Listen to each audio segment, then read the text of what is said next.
Good morning. कैसे हैं आप सभी? होप सो कि सब आप अच्छे ही होंगे। तो कल की जैसे जो कक्षा हुई थी उसके बाद हम जो निरंतर हमारी जो कक्षा है उसी पर आगे हम चलेंगे।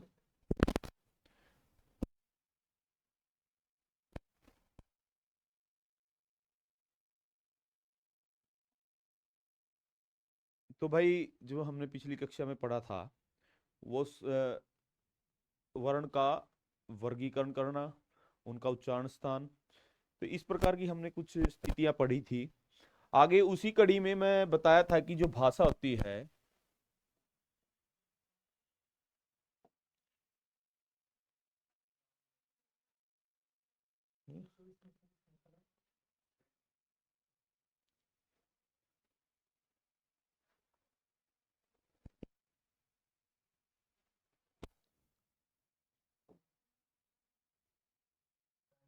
यही ले लेंगे।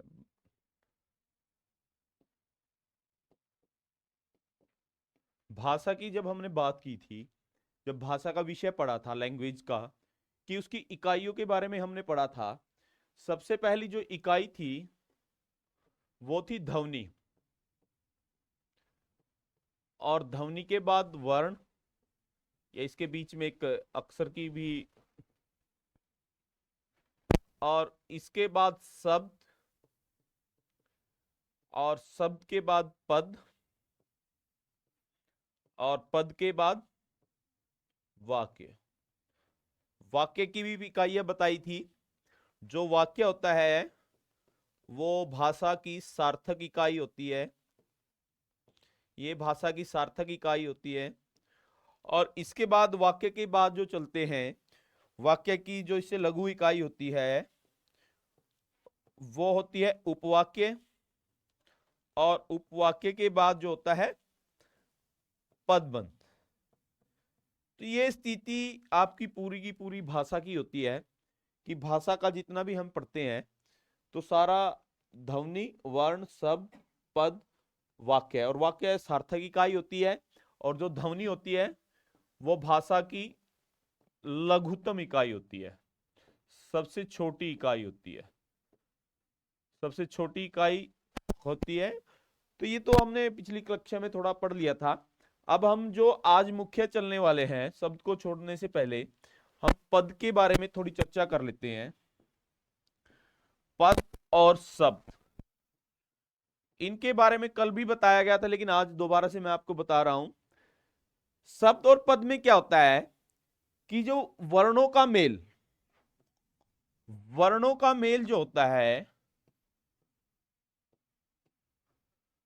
वर्णों का मेल जो होता है वो क्या कहलाता है? शब्द। अब वो जो सार्थक भी हो सकता है मेल, वो मेल जो हो सकता है वो सार्थक भी हो सकता है, और आपका निरर्थक भी। मतलब इसका मतलब क्या है कि जिसका अर्थ होगा वो सार्थक होगा और जिसका अर्थ नहीं होगा वो क्या होगा? निरर्थक। जैसे ए जमा में कै, अब ये जो शब्द बना ये बना अक, और ए जमा में बै। अब देखिए दोनों ही शब्द हैं, इनकी प्रवृत्ति क्या है? ये निरर्थक है और ये आपका सार्थक है। तो अब सवाल आता है कि पद क्या होता है? तो पद की जो परिभाषा है वो होती है कि जब कोई सार्थक पद, जो सार्थक शब्द किसी वाक्य में प्रयुक्त हो जाता है, मतलब जो सार्थक पद है, सार्थक शब्द, सॉरी, जो सार्थक शब्द होता है जब वो वाक्य में प्रयुक्त हो जाता है तो वो क्या बन जाता है? आपका पद। अब जैसे अब था, अब एक सार्थक शब्द है, अब क्या है? सार्थक शब्द है। अगर इसको हमने पद बनाना है तो हम क्या करेंगे? इसको वाक्य में प्रयुक्त कर देंगे। अब हम घर चलते हैं, कुछ भी आप वाक्य लिख सकते हो। तो इसमें क्या है? ये अब हम घर चलते हैं, तो ये सारे के सारे क्या हैं? पद हैं। तो ये इस प्रकार से आप पद और शब्द में अंतर बता सकते हो कि शब्द क्या होता है और पद क्या होता है। अब उससे आगे हम चलते हैं पद के ऊपर ही।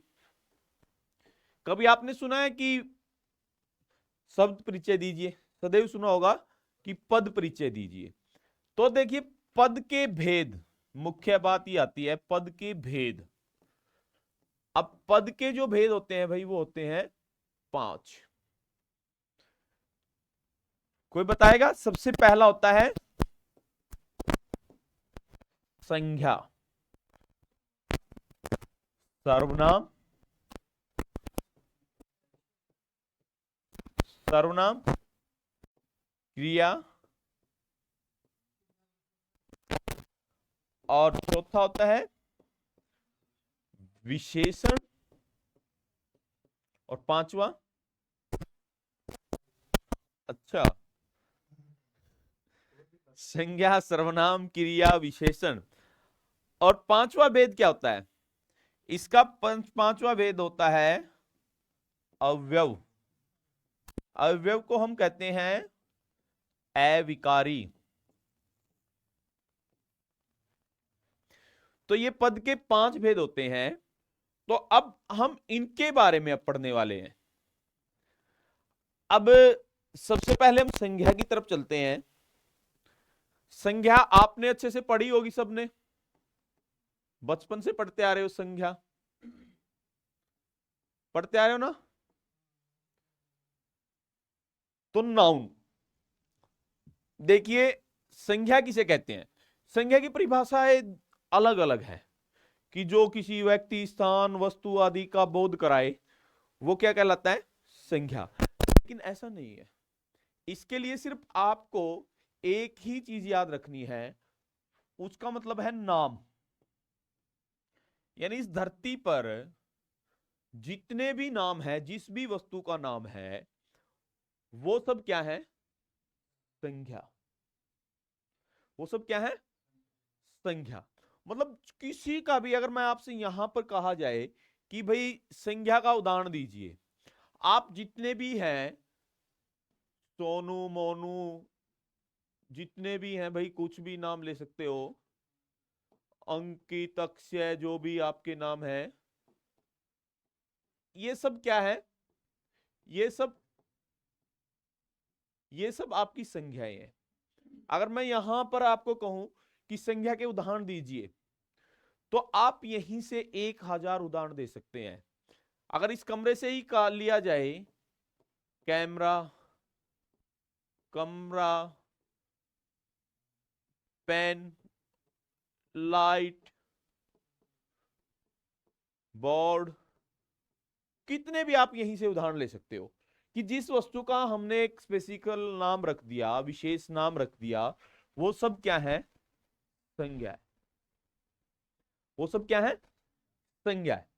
तो संज्ञा के भेद की बात आती है कि भेद कितने होते हैं संज्ञा के। सबसे पहला होता है इसका भेद, मुख्यतः वो होता है व्यक्तिवाचक। अब यहां से इसके भेदों में थोड़ा सा आपको समझना पड़ेगा।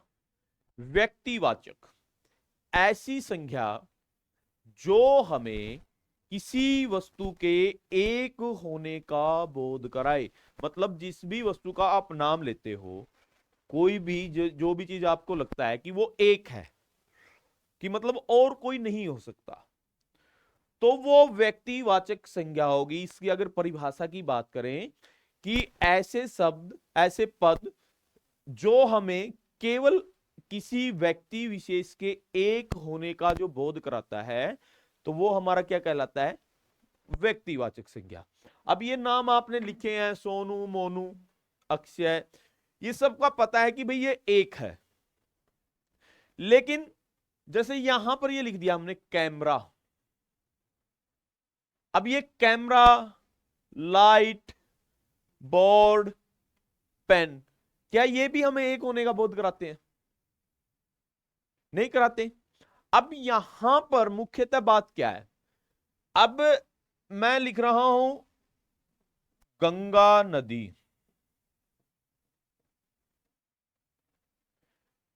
ठीक है। तो अब ये गंगा नदी है, ये क्या है, एक है कि जो हमारी पवित्र नदी है वो है गंगा नदी।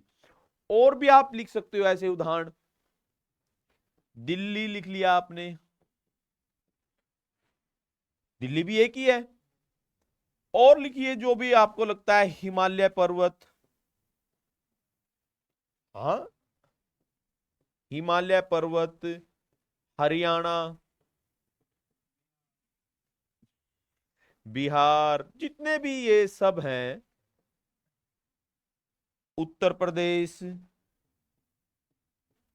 मतलब ये क्या है कि ये बता रहा है कि ये एक है, ये सब क्या है, एक है। जहां पर ऐसी अवस्था आती है तो वो हमारा क्या होता है, वो होता है व्यक्तिवाचक संज्ञा। अब इससे आगे हम चलते हैं, इसका अगला जो भाग है, भेद जो है, वो होता है जातिवाचक। अब जातिवाचक संज्ञा की मुख्य विशेषता क्या होती है कि ये एक ना होकर पूरी जाति का बोध कराते हैं। मतलब एक ना होकर पूरी जाति का जो बोध कराएगा वो क्या कहलाएगा, जातिवाचक संज्ञा। अब जैसे हमने वहां लिखा था, देखिए हमने यहां पर लिखा था गंगा नदी, अगर इसको मैं यहां से खत्म कर देता हूं,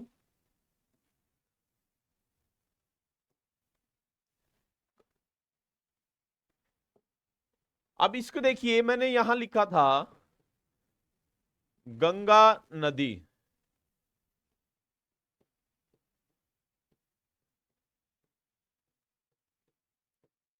मतलब क्या था ये कि गंगा एक नदी है। अगर मैं यहां से गंगा को कट कर दूं तो यहां क्या रह जाता है, नदी। अब भारत तो नदियों का देश है भाई, तो ये हमें ये तो नहीं पता कि कौन सी नदी की बात कर रहा है, चिनाब की कर रहा है, राबी की कर रहा है, झेलम की कर रहा है, मतलब जितनी भी नदियां हैं उनकी बात कर रहा है ये, कि मतलब एक ना होकर ये सभी नदियों को बता रहा है, इसलिए ये क्या है आपका जातिवाचक संख्या। वैसे ही मैंने वहां लिखा था हिमालय पर्वत, हिमालय पर्वत लिखा था, मतलब एक ही है ना भारत में हिमालय पर्वत। अगर मैं इस हिमालय को कट कर दूं तो क्या रह गया, पर्वत। तो विंध्याचल पर्वत भी हो सकता है, हिमालय पर्वत भी हो सकता है, सतपुड़ा का जंगल है सतपुड़ा के तो चलो हो सकती हैं, अरावली की पहाड़ियां हैं, मतलब वही पर्वत कितने हैं, दुनिया भर के पर्वत हैं पूरे विश्व में, मतलब ये बता रहा है कि एक ना होकर ये दुनिया भर की है, मतलब जो भी है पूरे के पूरे पर्वतों को बता रहा है। वैसे ही पहाड़ियां हैं, अब जैसे बैल हो गया, घोड़ा हो गया, कुत्ता हो गया, रेल हो गया, रेल हो गया, और बहुत सारे आप इतने उदाहरण दे सकते हो, लड़का हो गया, क्योंकि एक लड़के की बात थोड़ा ना है, लड़की हो गया, मतलब जितने भी आप नाम लिख सकते हो, मतलब एक ना होकर पूरी जाति का जो बोध कराएगा। अब ऐसे कौन से शब्द हैं, जो गाय है, गाय भी तो एक थोड़ा ना है, अगर इसके आगे मैं लिख दूं नील गाय तो फिर ये क्या हो जाएगा, फिर ये व्यक्तिवाचक हो जाएगा। अगर गाय लिखा है तो फिर ये क्या है आपका जातिवाचक। तो इस प्रकार से आप इनको, जितने भी ये आपके उदाहरण हैं आप इनको नोट कर सकते हो, और इनमें आप बता सकते हो कि भाई ये कैसे बदला है, किस प्रकार से इसमें परिवर्तन हुआ है। अब उससे आगे हम चलते हैं, इसका जो तीसरा भेद है, तीसरा भेद जो होता है वो होता है भाववाचक।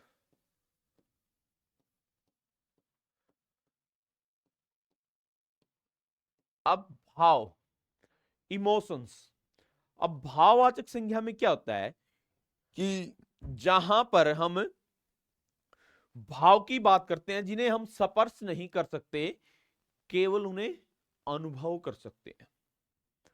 अब ऐसी चीजें तो दुनिया में है जो इमोशंस पर टिकी हुई है, क्योंकि दुनिया इमोशंस पर ही चलती है, फीलिंग्स पर ही चलती है। अगर आप में इमोशंस ना हो तो भाई जीवन व्यर्थ ही है।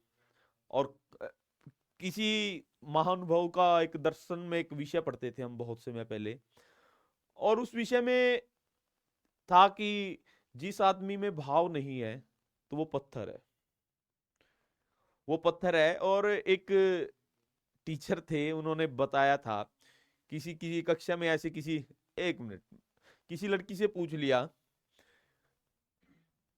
किसी लड़की से कहा कि मतलब सभी के लिए था वो, कि जिस जब भी आप किसी से मिले और शादी की बात आए तो उससे ये पूछना कि आप अंतिम बार कब रोए थे। अगर उसका जवाब ये मिले कि माँ की गोद में रोया था लास्ट टाइम, पता ही नहीं है, तो वो आदमी बड़ा कठोर है। और कहे कोई कि मैं तो जब भी अकेले में मन करता है तो रो पड़ता हूं, तो उसके अंदर फीलिंग्स है। और जिसके अंदर उसने कहा ना, कि जिसने कहा कि मैं तो बचपन में रोया हूँ, माँ का दूध ना पिया हो तो तब रोया हूँ, तो उससे शादी मत करना। क्योंकि जिंदगी में जो कोई रोया ही नहीं है तो जिंदगी में रुलाएगा बहुत। जिंदगी में जब कोई रोने का, जिसको भाव का ही नहीं पता है, तो वो रुलाएगा बहुत। तो वो भाव है, भाववाचक संज्ञा हम पढ़ रहे हैं। तो इमोशंस जितने भी हैं वो सारे के सारे हमारे क्या होते हैं। अब इमोशंस जिनको हम स्पर्श नहीं कर सकते, टच नहीं कर सकते, किस किसी को टच नहीं कर सकते? नहीं नहीं, ऐसी कोई बात नहीं है कि लड़के रोते नहीं है। जब भी मन करता तब रो लेता हूँ।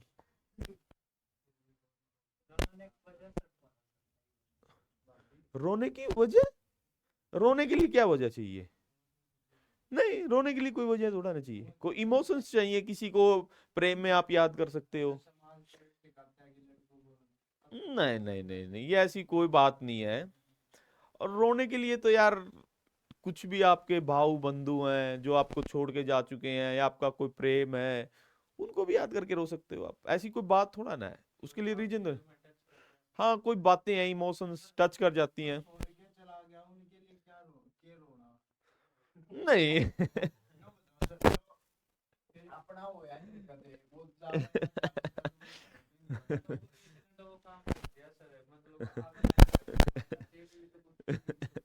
देखिए, बात पता है क्या है, रोना, कोई छोड़ के जाना, ये सबके दिल में है, सबके जीवन में चला हुआ है।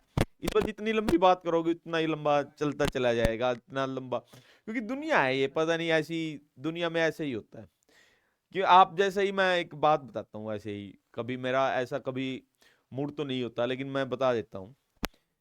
तो किसी ने, आप जैसा कोई सरफिरा था, सरफिरा, उसने पता है क्या कहा? उसने कहा कि लाख सही हैं धोखे, जा लाख सही हैं धोखे, जा तेरा एक और सह लेंगे, तू ले जा अपनी डोली, हम तो अपने जनाजे को ही बारात कह लेंगे। तो ये लोगों का हुजूम है। तो देखिए, भाववाचक संज्ञा पर हम चल रहे हैं। तो भाववाचक संज्ञा जिसको हम स्पर्श नहीं कर सकते, अब जैसे क्रोध है,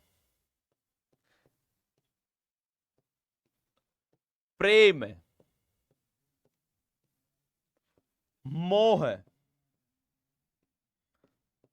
ममता है, क्या इन्हें स्पर्श कर सकते हो आप? नहीं कर सकते।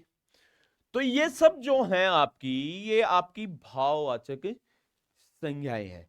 जैसे कुछ संज्ञाएं ऐसी होती हैं कि जो अन्य संज्ञा से आपकी भाववाचक संज्ञा बन जाती है। जैसे ये वीर है, वीर जातिवाचक संज्ञा होती है, क्योंकि वीर एक जाति है। अगर इसको हमें भाववाचक बनाना है तो क्या कर देंगे? वीरता, या इसे हम लिख सकते हैं वीरतव। अब जैसे नारी है, नारी एक जातिवाचक है, अगर इसको हमें भाववाचक बनाना है तो क्या करेंगे? नारीत्व। वीर जाति है भाई, वीर जाति है, वीर आपका एक धैर्य है, वीरता, क्योंकि जरूरी थोड़ा ना कि आप ही वीर हो, दुनिया में दुनिया वीर है जिसमें। फिर मामा के छोरे का नाम है, तो मैं यार कुछ भी कुछ भी रख लीजिए। अरे छोड़िए इस बात को, तो आप इधर आइए, आप छोड़िए उन बातों को। तो ये आपका बन गया। जैसे अब देखिए मीठा है, मीठा जातिवाचक है। मीठा क्या है?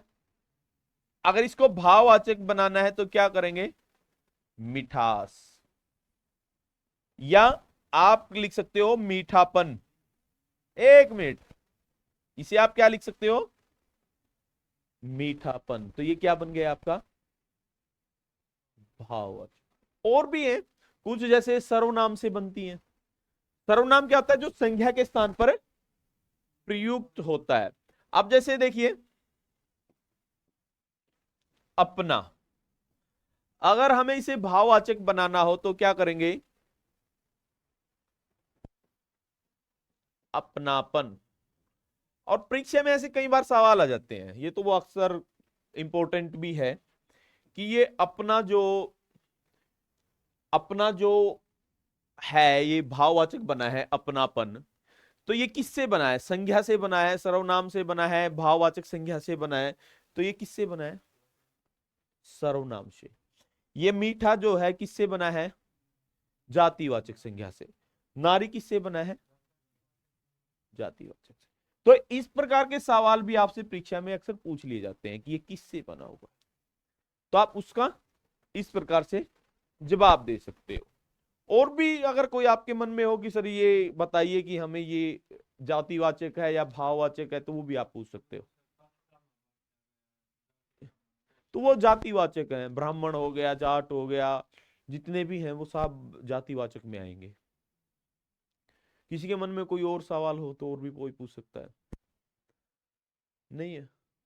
तो इसी कड़ी में अब हम आगे चलते हैं, इसी पर, संज्ञा पर। अब संज्ञा में इसके मुख्यतः दो भेद और होते हैं। एक जो होता है समूहवाचक, और दूसरा जो होता है द्रव्यवाचक। ये आपके दो भेद, और इसके अन्य भेद होते हैं प्रयोग के आधार पर। कई बार कहा जाता है कि प्रयोग के आधार पर संज्ञा के भेद बताइए, संज्ञा के भेद बताइए। तो ये समूहवाचक और आपका द्रव्यवाचक। समूह में मतलब एक ना होकर, मतलब ऐसा लगे कि भाई कोई ऐसा शब्द है कि ना तो उसकी कोई जाति है, कि मतलब उसको ऐसा लगे कि भाई बोलने से भाई बहुत सारे लोग या जैसे संख्या दिखाई जाए। जैसे यहीं पर है कक्षा। अब कक्षा जो है, कक्षा में एक छात्र तो बैठा नहीं होगा, पूरे ही होगा। अब बाल है,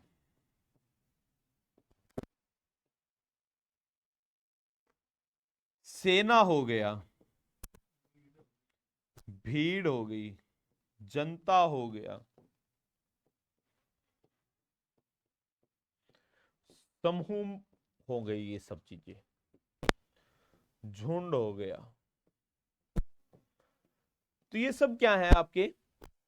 सारे के सारे समूहवाचक।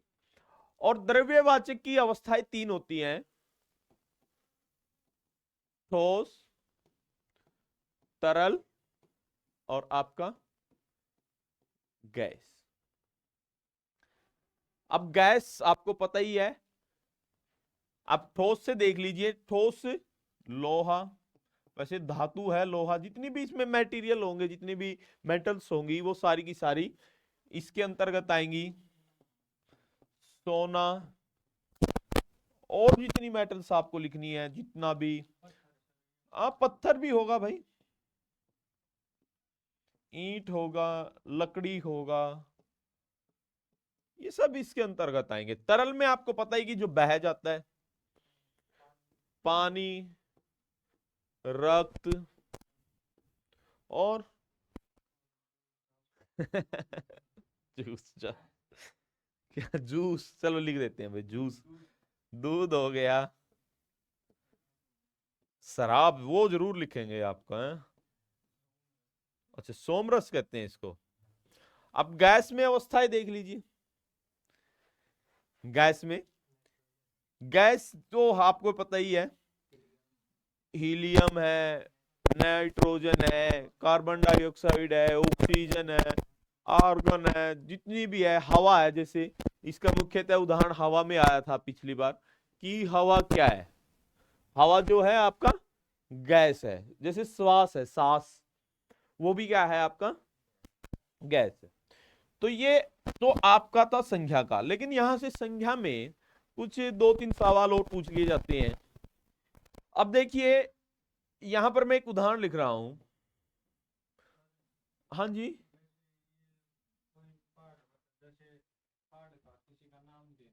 हाँ, तो वो व्यक्तिवाचक होगा। हाँ, अब देखिए, पंडित जी भारत के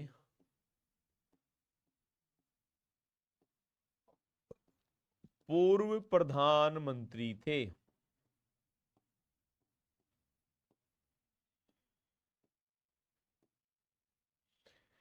पंडित जी भारत के पूर्व प्रधानमंत्री थे। एक और लिख रहा हूं, एक उदाहरण और है। ये 3 उदाहरण लिखेंगे हम।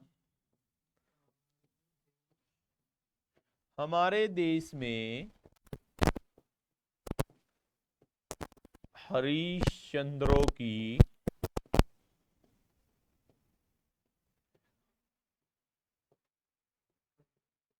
कमी नहीं है। एक और उदाहरण लिख लेते हैं।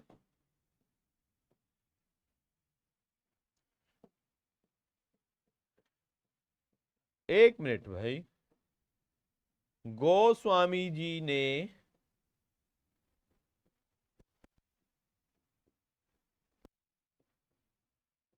रामचरित मानस की रचना की। ये 3 मैंने यहां पर वाक्य लिखे हैं। अब इनमें बताइए कि पहले में कौन सी संज्ञा है। पंडित नहीं है, पंडित है ये।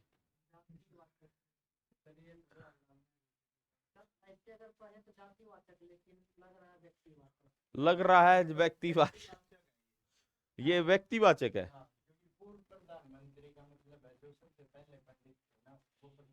अच्छा अच्छा अच्छा, वेरी गुड।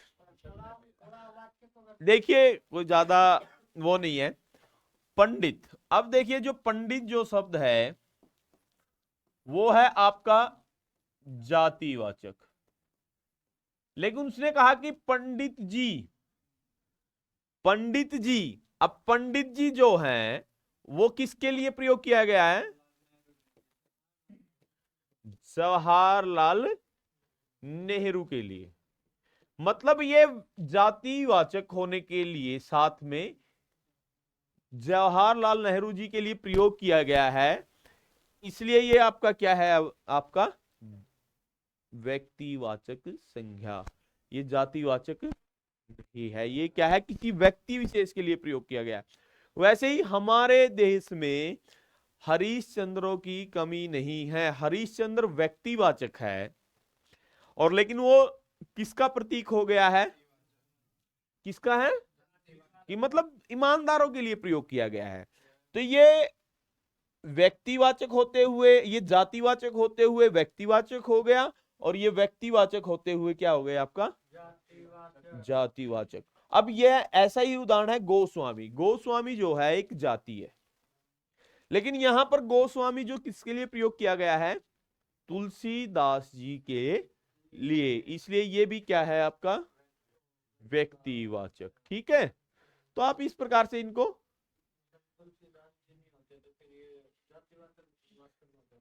नहीं व्यक्तिवाचक, अभी भी तो व्यक्तिवाचक है ना ये। ये ना होते मैं समझा ही नहीं आपकी बात।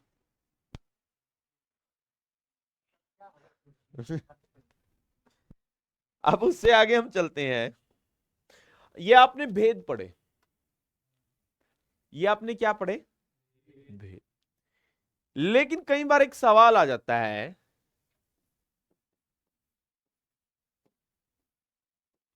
संज्ञा का निर्माण कितने प्रकार से होता है?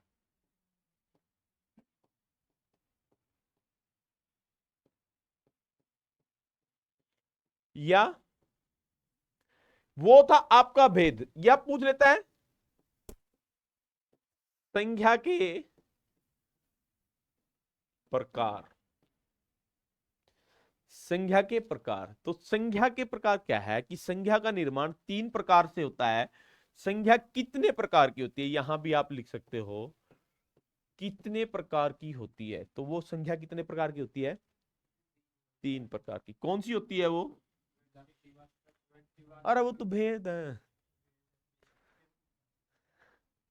संख्या का निर्माण कितने प्रकार से होता है? रूढ़ संख्या,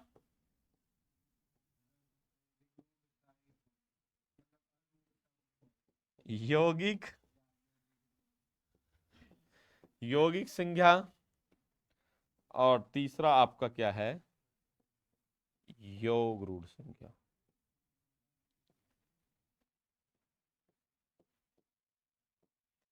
ठीक है भाई। संख्या का निर्माण कितने प्रकार से होता है?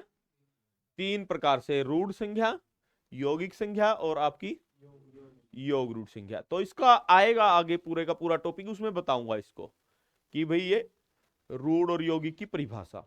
बस इतना ही याद रखिए आप जब तक। बोलो।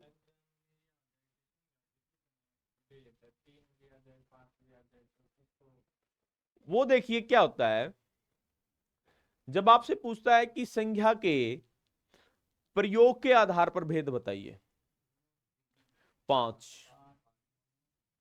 प्रयोग के आधार पर संख्या के भेद कितने हैं? 5। और यदि वो पूछता है संख्या के भेद, फिर आपको बताने 3। और संख्या का निर्माण कितने प्रकार से होता है? किस कौन कौन सी संख्या कितने प्रकार की होती है? 3 प्रकार की। तो इस प्रकार से आप इनको कर सकते हो भाई। नहीं, डाउट तो मिटा लेने चाहिए। आ गई समझ में? ठीक है ना?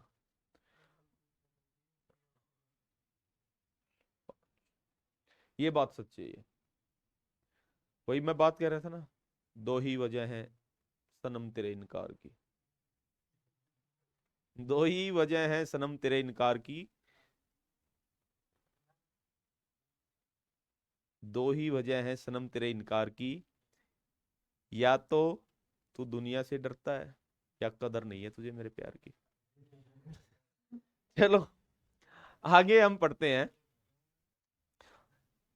पता नहीं आज क्यों ऐसा भाव भाव ऐसा भाव आ रहा है। वैसे मुझे कभी शायरी वायरी का शौक नहीं है।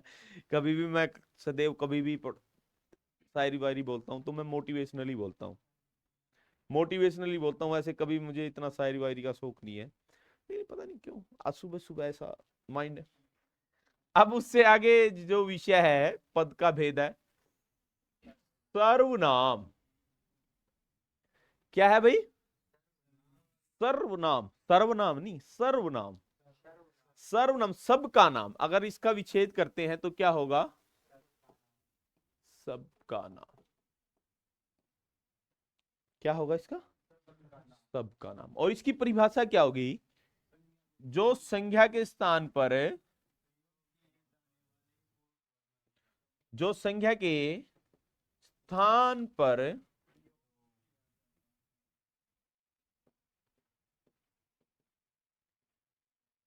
संज्ञा के स्थान पर प्रयुक्त किया जाता है, उसे हम क्या कहते हैं?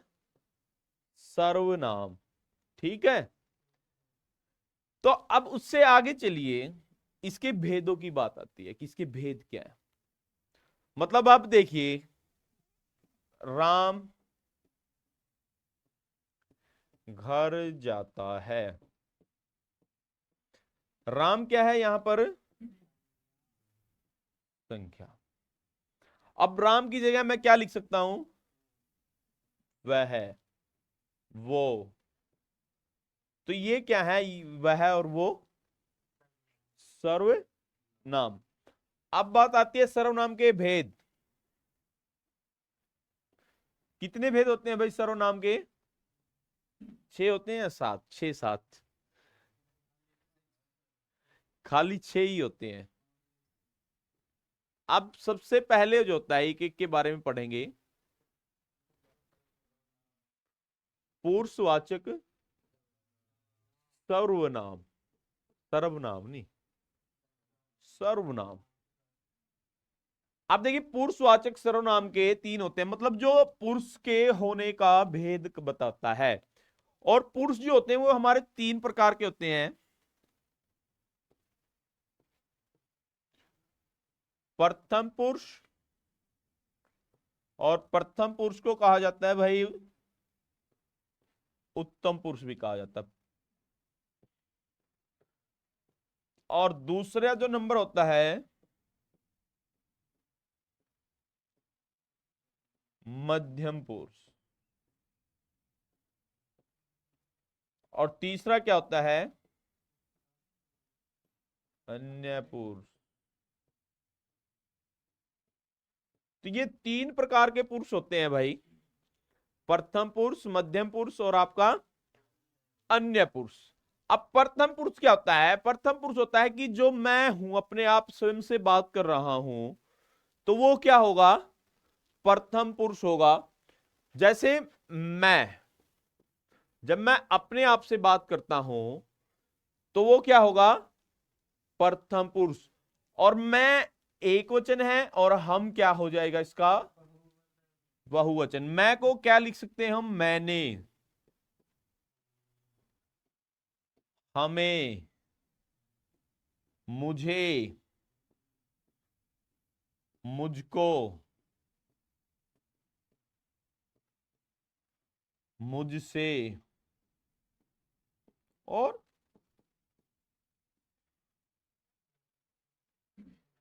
मेरा, मेरी। ये जो है आपके, ये सारे के सारे क्या हैं आपके? उत्तम पुरुष। मतलब जब आप स्वयं से बात करते हैं कि भी मैं स्वयं से बात कर रहा हूं, हाँ भाई, जब हम स्वयं से बात कर रहे हैं तो उसका मतलब क्या है आपका? कि वो आपका क्या है? प्रथम पुरुष। या जब हम दूसरे से, जब मैं स्वयं की बात कर रहा हूं तो मैं प्रथम पुरुष हूं, और जब आपसे बात करूंगा तो आप क्या हो जाएगा?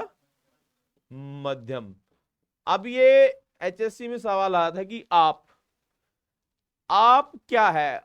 आदर सूचक सर्वनाम है ये, आदरणीय सूचक सर्वनाम है ये। अभी आया था थोड़े दिन पहले सीईटी की परीक्षा में कि आप क्या है? ये आदर सूचक सर्वनाम है। आपको मतलब आपका पर्यायवाची ही कह लो, तुम भी हो सकता है। अब तुम और आप, बात बराबर ही है। आप कहते हो थोड़ा सा रिस्पेक्ट सी आ जाती है कि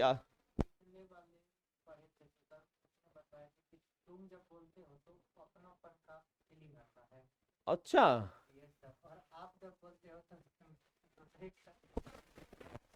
अच्छा, दूसरे टीचर ने ये बताया था कि आप और तुम जब बोलते हो तो फीलिंग बदल जाता है। तो पता नहीं भाई क्यों फीलिंग बदल जाता है। फिर तो ये तो गलत बात है। पहली वाले जॉन में तो सर तब तुम बोलते हो, बड़े हो छोटे हो, कोई तो रिस्पेक्ट है ही। ये तो बात तो आपकी बिल्कुल जायज है, लेकिन ऐसा नहीं है। ये एक मदर टंग का हिसाब होता है, मातृ भाव का प्रभाव होता है। कि जैसे अरे, यहां तो छोड़िए उस बात को, जहां ये आप और तुम, ये कोई खास बात नहीं है, ये दोनों ही समान अर्थी है। मैं तो आपको भी आदर सूचक नहीं मानता, और तू को या तुमको भी नहीं। अब जब जो भाव होता है, जो आदर का भाव होता है, वो आपकी आंखों से होता है। जब आंखें झुकाकर आप किसी से बात करते हो, आंखें ना मिलाकर बात करते हो, तो इसका मतलब आपने बड़ों को आप संस्कारी हो। आप पलट के जवाब ना देना, वही अपने बड़ों का आदर संस्कार है। वैसे तो फिर चाहे भाई कुछ भी हो फिर तो और, लेकिन ये अपनापन, दूसरापन, ये सब, हाँ इस पे मत जाइए, छोड़िए। आपको देखिए, आप क्या लिख सकते हो, आपका, आपके, आपको। तू को कैसे लिख सकते हो, तू, तुम्हारा, तेरा, तुझ, और क्या लिख सकते हो, तुझे, तुझको,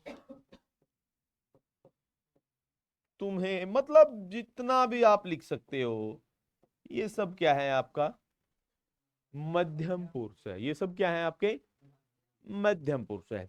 और अन्य पुरुष, अब मैं प्रथम पुरुष हूं और आपसे बात कर रहा हूं कि आप मध्यम पुरुष है। जब आप बोलते हो आप प्रथम पुरुष हो जाते हो और मुझसे बात करते हो तो मैं मध्यम पुरुष हो जाता हूं। और अन्य पुरुष क्या होता है कि अन्य पुरुष जहां हम यहां पर जिसकी बात ना हो, कि जो यहां पर उपलब्ध नहीं है।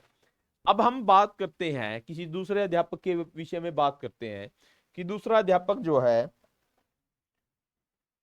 ये, वो, यह, वह, यहां वहां तो वो स्थानवाचक हो जाएगा।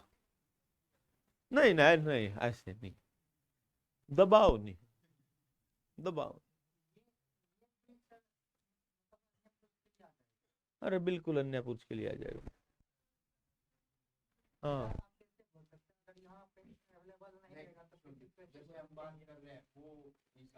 यह यह वह भी जो होता है,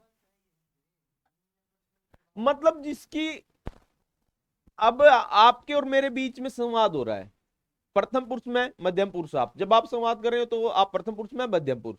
और जब तीसरे की बात करेंगे तो वो क्या होगा। अब मैं अक्षय से बात कर रहा हूं यार, आप को कहूं कि वो, यह है, तो आप क्या हो गए, क्या हो गए आप। तो फिर जब हम बात दो आदमी कर रहे हैं, या प्रथम पुरुष मध्यम पुरुष, तो तीसरे की बात आएगी। हाँ, वी तो सेकंड पर्सन, आई और वी वो तो फर्स्ट पर्सन होते हैं। तो ये इस प्रकार का है, समझ में आया। अब उससे आगे जो इसका भेद है वो बताइए कौन सा है भाई। सर्वनाम का, बताओ भाई। हाँ बताइए। निश्चयवाचक।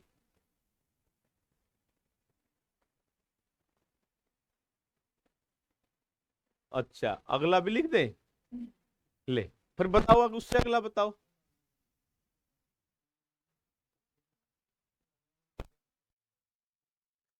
लिख देते हैं सारे भेद, अब बताओ।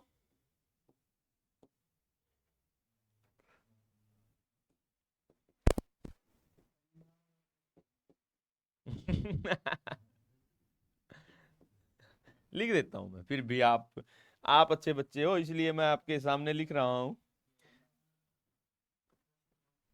अभी तो बता ही दोगे, चलो अंतिम बता दीजिए।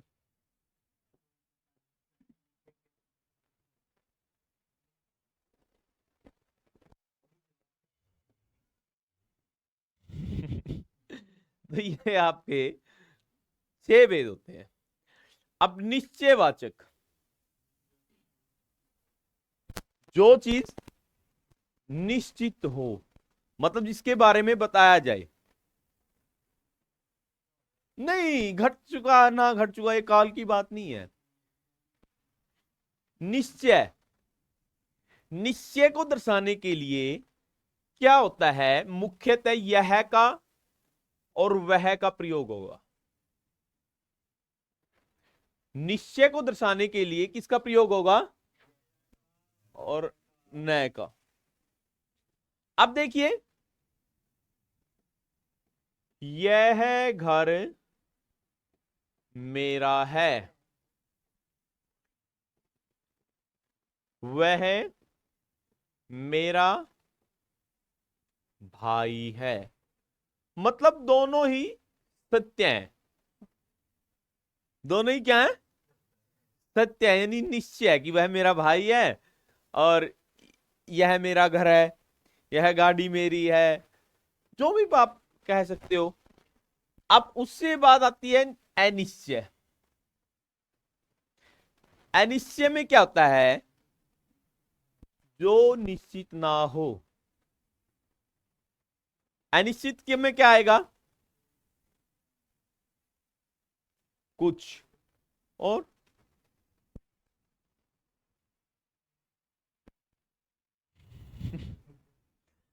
कुछ ही लगा लीजिए आप, उससे ही एक समझ जाइए। अनेक है, कम है, ज्यादा है, कम है, ज्यादा है, अनेक है, ये सब क्या है, कुछ मेहमान हमारे घर पर आए। कुछ व्यक्ति लिख देते हैं, मेहमानों से आप डर जाओगे। कुछ व्यक्ति हमारे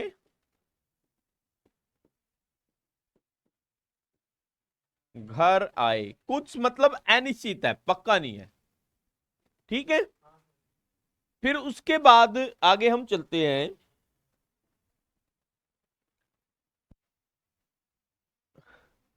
थक गए हो क्या?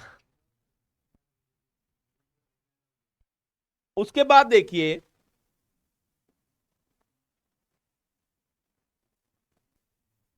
संबंधवाचक। संबंधवाचक में आपको एक ही चीज याद रखनी है सदैव, जो, तो। अगर किसी वाक्य में जो और सो आ जाए तो वो समझ लेना कि वो आपका जो वाक्य है वो संबंधवाचक सार्वनाम है।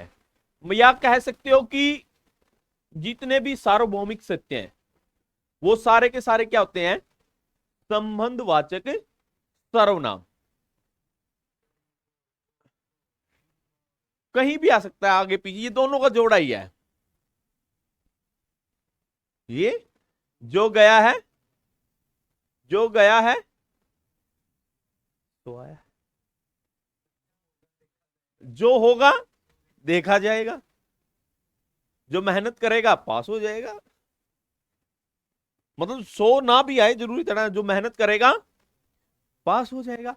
मतलब आपको देखिए, जो सो जहां पे प्रयोग हो जाए या लगा दीजिएगा संबंधवाचक है।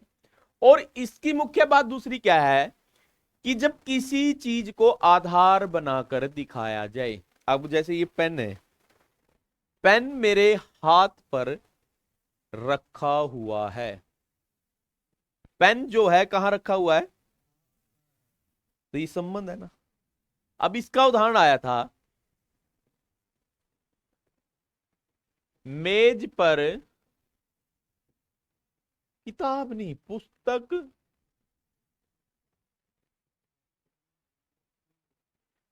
ही क्यों है, मेज पर पुस्तक रखी हुई है।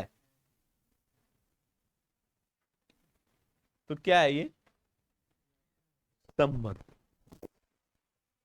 और देख लीजिए, जो मेहनत करेगा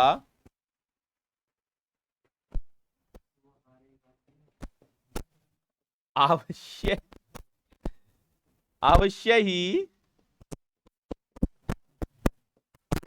सफल होगा। ठीक है भाई, ठीक है, जितने भी सार्वभौमिक सत्य हैं। अब ये लिख लीजिए, पूर्व से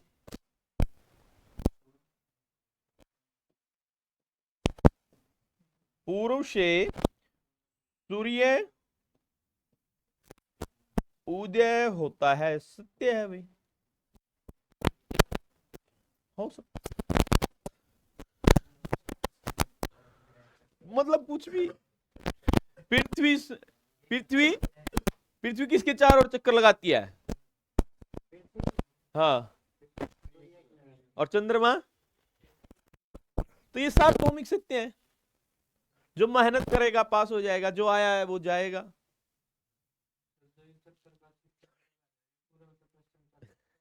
पता है नहीं यार, अपने साइंस वाले टीचर से पूछो।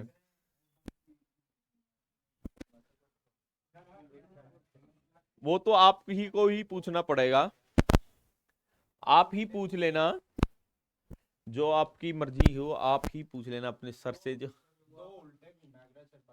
अरे दो तीन जोर से घूमने थे। अरे देखिए, अब उससे आगे है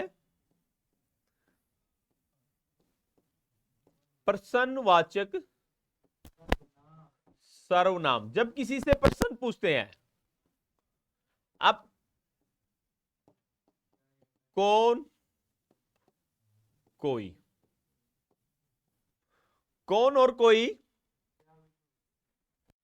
हाँ क्या भी हो जाएगा, लेकिन ये सर्वनाम है ना, वो तो अलग हो गया ना कोई, क्योंकि सर्वनाम संज्ञा के स्थान पर होता है प्रयुक्त। सर्वनाम संज्ञा के स्थान पर प्रयुक्त होता है। क्या तो एक अलग है, वो वाक्य है कि भाई क्या मैं अंदर आ सकता हूं, वो प्रश्नवाचक वाक्य है, वो प्रश्नवाचक सर्वनाम नहीं है। क्या यह पेन आपका है, मतलब वो आपका प्रश्नवाचक वाक्य है, वो प्रश्नवाचक आपका सर्वनाम नहीं है।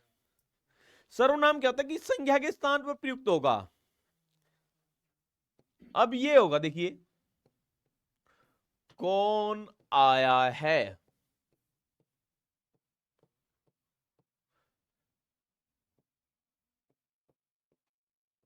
कोई आए, कोई आपसे मिलना चाहता है। तो ये देखिए, कौन और कोई, ये दोनों सर्वनाम है भाई। ये क्या है आपके? सर्वनाम है ये आपके प्रश्नवाचक। क्या मैं घर जा सकता हूं?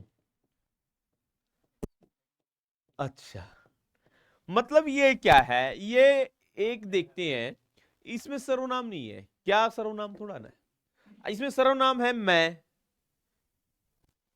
क्या है इसमें? अब आपसे पूछे कि मैं कैसा सर्वनाम है? निश्चयवाचक।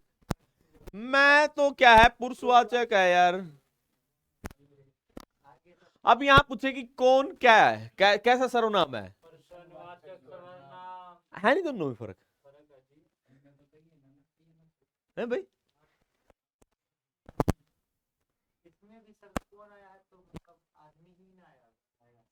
फिर वो आया तो होगा, है तो वो प्रश्न, है तो वो प्रश्नवाचक ना, कुछ भी आ सकता है ना, कौन, हमें तो नहीं पता उसके बारे में। प्रश्नवाचक है मतलब पूछ रहे हैं, अब क्या आया है, अब क्या आया है, तो ये थोड़ा ना होगा यार, वहां तो सर्वनाम है ही नहीं। सर्वनाम क्या हो गया? तो ये ऐसे आप याद रख सकते हो। फिर आता है निजवाचक।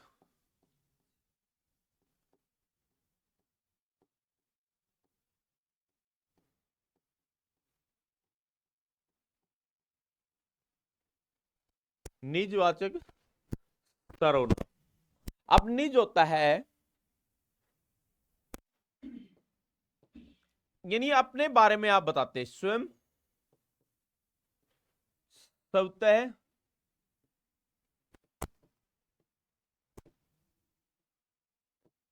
अपने आप, स्वयं स्वतः अपने आप। मैं अपना कार्य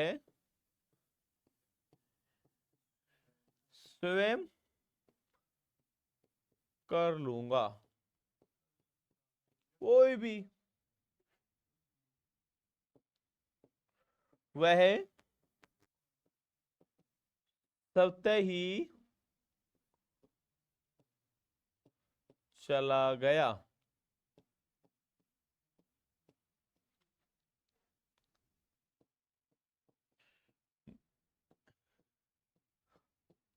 मैं अपना कार्य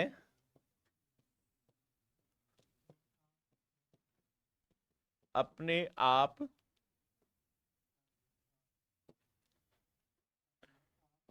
करूंगा। तो ये आपके जितने भी हैं ये सारे के सारे क्या हैं आपके निजवाचक सर्वनाम। क्या है ये आपके निजवाचक सर्वनाम। ठीक है। तो ये आप सर्वनाम को इस प्रकार से आप कर सकते हैं भाई। ठीक है। अगर यहां से कोई किसी को कोई डाउट हो तो वो पूछ सकता है।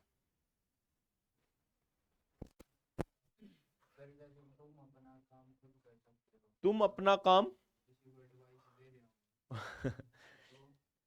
पता क्या, आप अपना काम स्वतः कीजिए, आप अपना काम खुद कीजिए, बात एक है। तो वो निजवाचक है।